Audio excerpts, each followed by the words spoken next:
ด่วนครับทุกท่านเขมรเตรียมฟ้องไทยต่อศาลระหว่างประเทศ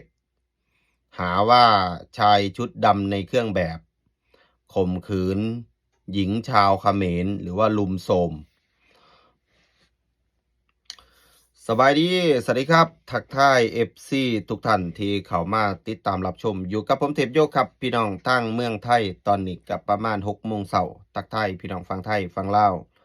ก่อนอื่นครับพี่น้องอย่าลืมฝากกดแชร์แสดงความคิดเห็นกันเข้ามาครับพี่น้องล่าสุดข่าวนี้กลับมาเป็นกระแสระหว่างประเทศเนื่องจากว่ามีหญิงเขมรคนหนึ่งนะครับอันนี้คือยังไม่รู้ว่าจริงหรือไม่จริงยังพิสูจน์กันไม่ได้หญิงชาวเขมรคนนี้เขาบอกว่าโดนชายชุดด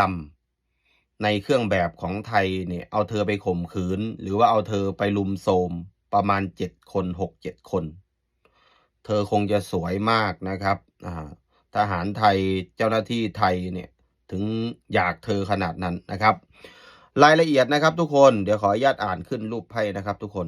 อันนี้ทุกคนก็น่าจะได้ดูแล้วนะครับหลังจากกัมพูชาแต่งเรื่องเป็นตุเป็นตะระหว่างตะว่าหญิงเขมรถูกทหารชุดดำไทยข่มขืนตอนนี้กำลังเตรียมฟ้องศาลยุติธรรมระหว่างประเทศว่าชาวกัมพูชาถูกล่วงละเมิดอย่างร้ายแรงการทางการกัมพูชาจะไม่ปล่อยให้ผ่านเรื่องนี้ถึงที่สุดนะครับก็จะมีอีกข่าวอันนี้เขาก็มีการลงกันนะครับมีหนังสือด้วยนะครับออกมาอย่างเดี๋ยวแป๊บหนึ่งนะคนนี่เห็นไหมครับขอประณามการกระทำอันน่าชิงชังอย่างรุนแรงโดยยืนยันว่าความรุนแรงทางเพศถือเป็น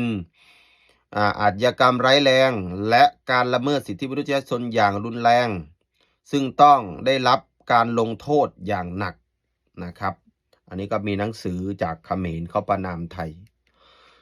อันนี้ก็ไม่เข้าใจเหมือนกันนะว่าจริงหรือไม่จริงแต่ในประเทศไทยนี่นะครับสื่อในประเทศไทยฝ่ายไทยเขายังไม่ได้รู้เรื่องอะไรเลยพวกนี้แต่เขมรออกมาประณามแล้วไม่รู้ว่าสร้างเรื่องขึ้นมาหรือเปล่าก็ไม่รู้แล้วก็เขมรก็เชื่อถือไม่ค่อยได้ด้วยนะครับโดยเฉพาะเขมรแต่ละคน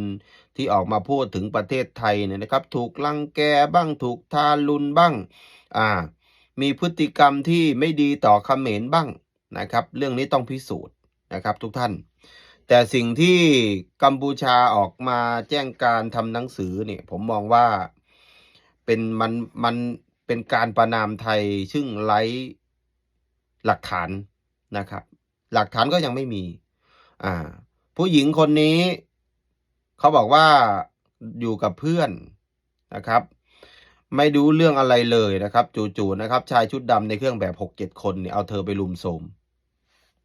ผมว่าเมืองไทยสถานที่ท่องเที่ยวก็เยอะแยะนะอ่าผู้สาวสวยๆงามๆก็มีอยู่ในประเทศไทยเยอะแยะครับพี่น้องผมก็ไม่อยากเชื่อคือกันอันนี้ความคิดส่วนตัวนะผมก็ไม่เชื่อผู้หญิงคนนี้อ่า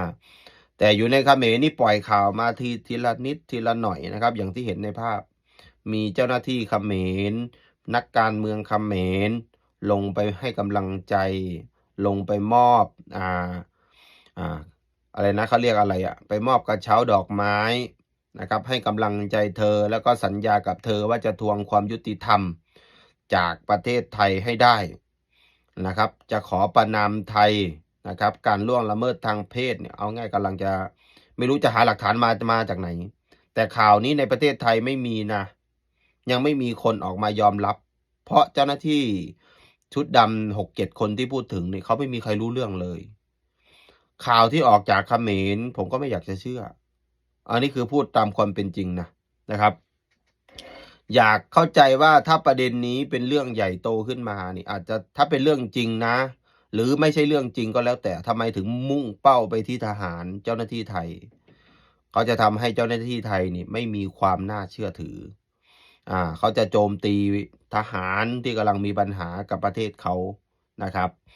อ่าผู้หญิงคนหนึ่งนะครับคนตั้ง6-7 คนไปลุมโทรมผมว่าไม่มีอารมณ์อยากหรอกนะเป็นผู้ชายก็คงจะไม่มีอารมณ์อยากแค่คนหนึ่งเนี่ยก็อิ่มแล้วนะครับดูก็ไม่น่าแล้วอีกอย่างเขมรอ่า สำหรับผมเนี่ยผมมองว่าบ่แม่นเรื่องจริงเด้อพี่น้องครับแต่ว่าฟังคอมเมนต์เขาหลินข่าวนี่แห้งแล้วอีกอย่างนะครับมาพูดถึงเรื่องนี้ต่อนะครับเมื่อวานนี้ผมไลฟ์สดนะครับมันไม่จบนะครับพอดีมันตัดไปนะเรื่องแจ็คแป๊บโฮนะครับทุกคนเป็นกระแสโด่งดังในสื่อไทยข่าวไทยคนไทยบรรดาคนดังดาราซูเปอร์สตาร์อินฟลูเอนเซอร์คนอื่นๆไม่เห็นด้วยกับแจ็คแป๊บโฮที่ขึ้นไปเต้นอยู่บนหลังคาในประเทศญี่ปุ่นนะครับลอสันฟูจินะครับสถานที่ท่องเที่ยวของเขาก็เลยทัวร์ลงแจ็คแป๊บโฮยับเยินเลยนะถือว่าทำลายภาพลักษณ์นักท่องเที่ยวไทยในประเทศญี่ปุ่นแต่เชื่อไหมครับว่าสังคมไทยเห็นว่าเป็นคนไทยด้วยกันเขาก็ไม่ได้เห็นด้วยนะเพราะว่าทำให้ประเทศไทยเสียภาพลักษณ์สื่อญี่ปุ่นนี้ออกไปตีข่าวนะครับบอกว่ายูทูบเบอร์ไทยสร้างความวุ่นวายในสังคมในแหล่งท่องเที่ยวของญี่ปุ่นก็จะมีคอมเมนต์ญี่ปุ่นเข้าไปถล่มเยอะแล้วบวกกับคอมเมนต์ไทยด้วยครับไปถล่มแจ็คแป๊บโฮนะครับแจ็คแป๊บโฮนี่ก็แรกๆก็ไม่ยอมลบคลิปนะครับเขาบอกว่าจะเอาคลิปนี้ไว้เพราะว่าจะได้เป็นบทเรียนเตือนตัวเองแต่ว่าสิ่งที่ทำนี้สังคมไม่เห็นด้วยแต่ในใจของแจ็คจริงๆแล้วก็คือมันกำลังเป็นไวรัลเพื่อจะเอายอดวิวตรงนี้แหละเอาพูดตรงๆแต่ล่าสุดนี้แจ็คออกมาเคลื่อนไหวนะแจ็คบอกว่าตอนที่ผมทำความดีพวกคุณไปอยู่ไหนมาพวกคุณเคยทำความดีบ้างไหมคุณมาด่าผมเนี่ยนะครับผมว่าประเด็นนี้มันคนละเรื่องการที่ทำความดีกับ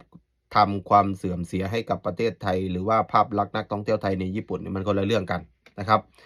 คนที่เขาไม่ได้ทำความดีแต่เขาก็ไม่ได้สร้างความเดือดร้อนให้กับสังคมไทยและประเทศไทยนะครับ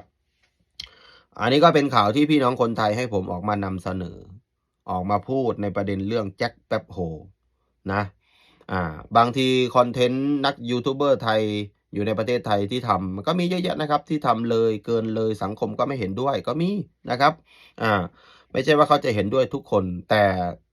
ที่มันไม่เป็นเรื่องใหญ่โตเพราะว่าเขาทำอยู่ในประเทศไทยเขาไม่ได้ไปทำอยู่ในประเทศอื่นและสังคมคนญี่ปุ่นเราก็เห็นใช่ไหมครับว่าสังคมแบบไหน